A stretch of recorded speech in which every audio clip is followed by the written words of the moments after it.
Welcome, vinyl collectors, musicians, music fans, cool cats, and chicks. Welcome to Vinyl from the Cave here in the Triphonic Lounge. And on today's episode, a continuation of a series I started almost a year ago. Well, actually, about a year ago.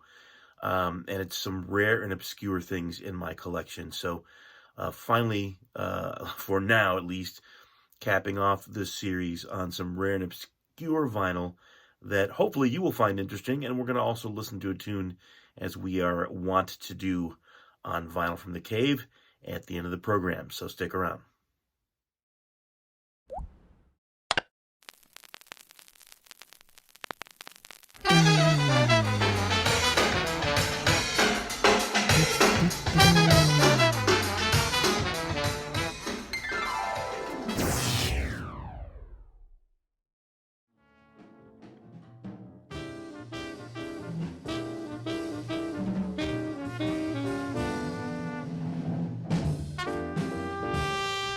So we have several categories of vinyl records to check out today, mostly from the blues and R&B realm, but also some jazz and Latin jazz and some pretty cool pieces. So let's get started. So the first one is this Ruth Brown record. It's Atlantic 8004, and this is an original from 1957. Have a few pieces from 1957 to show you today, which was a great year for music across the board. But this is Ruth Brown, one of the key hit makers for Atlantic during that era, and she did some great stuff. And it's an original copy, and it would probably be worth about $110 in really great shape. This one's in good shape, but the record's a little scratchy, and on the back we have not stickers, but stamps all over from WNIA, because this copy originally belonged to WNIA, which is now WECK, here in the Western New York area in Cheektowaga. I do not remember where I got it, but somewhere along the line, at some sale somewhere, I picked up this recording of Ruth Brown, Atlantic 8004, that was once property of WNIA radio.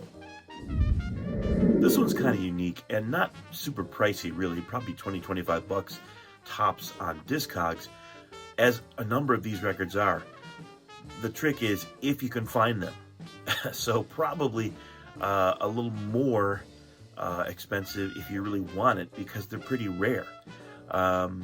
Anyway, this is the Charles Ford Band, and it's a unique record because it was kind of a one-off on our Hoolie, and it features a very young Robin Ford and his brothers, a couple of which who went on to play with Charlie Musselwhite for a while.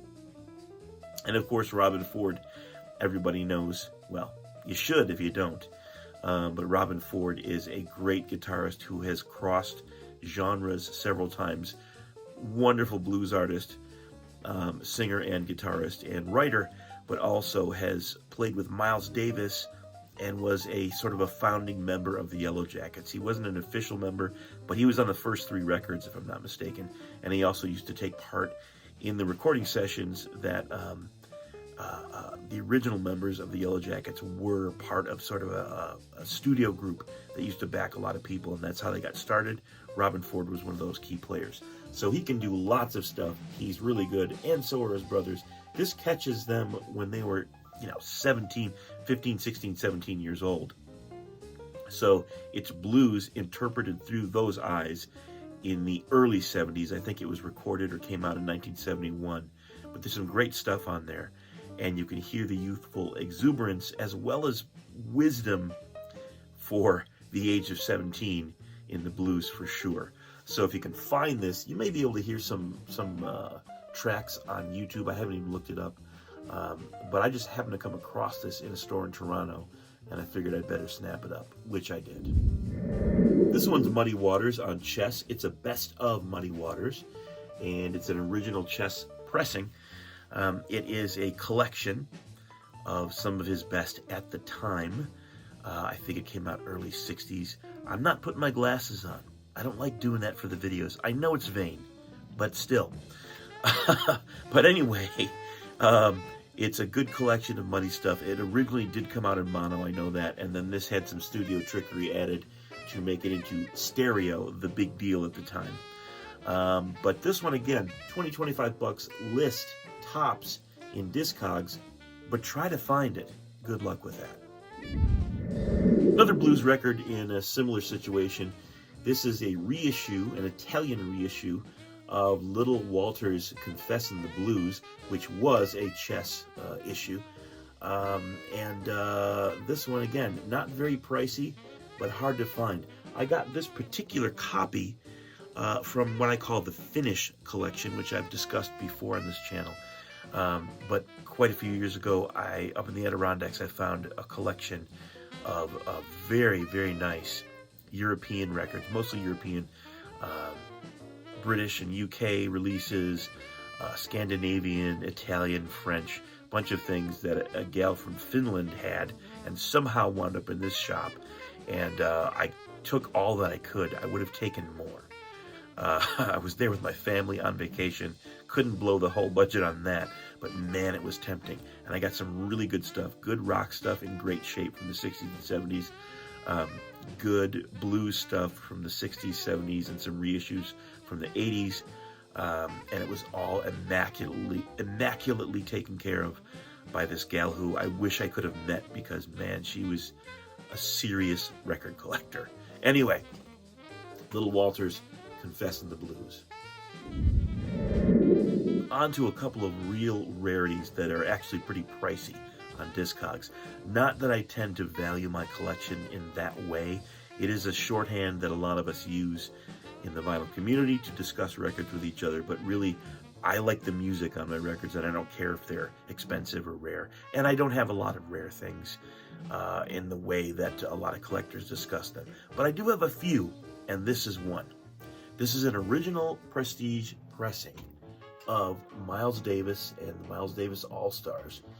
And this is Walkin'. This came out in 1957, a great year for music, as mentioned, and a great year for Miles. He put out a bunch of awesome stuff that year, and he was closing out his Prestige contract and transitioning over to Columbia, and another era for Miles. But he just so happened to make some great records in a very brief time. And this is one of them. Features some great artists: Horace Silver, J.J. Johnson, Percy Heath, Lucky Thompson, Kenny Clark, and of course Miles Davis with some great tunes. My copy, this could be worth, I say, or should be, anywhere between $175 and almost $500. My copy is not, because it's not a perfect cover. It's got a little writing on the back from the previous owner, and there's a scratch on one side in one track that is pretty egregious. So, you know, it's important to me. I love Miles. I've got lots of Miles stuff. A lot of people are talking about Miles now. They should always be talking about him, because he was so wonderful. But it's an important record to me. If I was going to sell it, I have no idea. You know, $50, $75, $100. I don't know. I have no idea. I'm not going to sell it, and it wouldn't be top price because of those issues. But a really pristine copy can fetch almost $500. So this is one of the ones that's pricier in my collection, but really the music is more important to me, and the fact that it's an original Miles, and I'm a Miles nut. And last but not least today, one we're going to take a little sample of to close out the program. This is Machito from, I believe, again, 1957 on the Roulette label, and this is called Kenya. And it's sort of a suite of Latin tunes, a number of originals, and a few covers. We have Tintin Deo on here. We've heard that before. A number of others. But we have some originals, several things written by Mario Bauza, and some great soloists, guest soloists and band members. Doc Cheatham, Joe Newman, and Cannonball Adderley, among others, here with Machito's band, playing some great stuff. This one is hard to find. So again, this can go anywhere from $25 to over $100 or more. The trick is finding one. You may find a bunch on Discogs, but usually they are represses. You can listen to these tunes on YouTube. but to get an original copy is difficult. I just happened to find one here locally and didn't pay too much for it. So once again, grabbed it. So for today, to close out Vinyl from the Cave, let's check out one of the tunes from Machito, a Latin jazz pioneer, salsa pioneer, wonderful artist. And we'll check that out on the way out, and hopefully you will join us again here in the Triophonic Lounge for Vinyl from the Cave. We'll see you next time.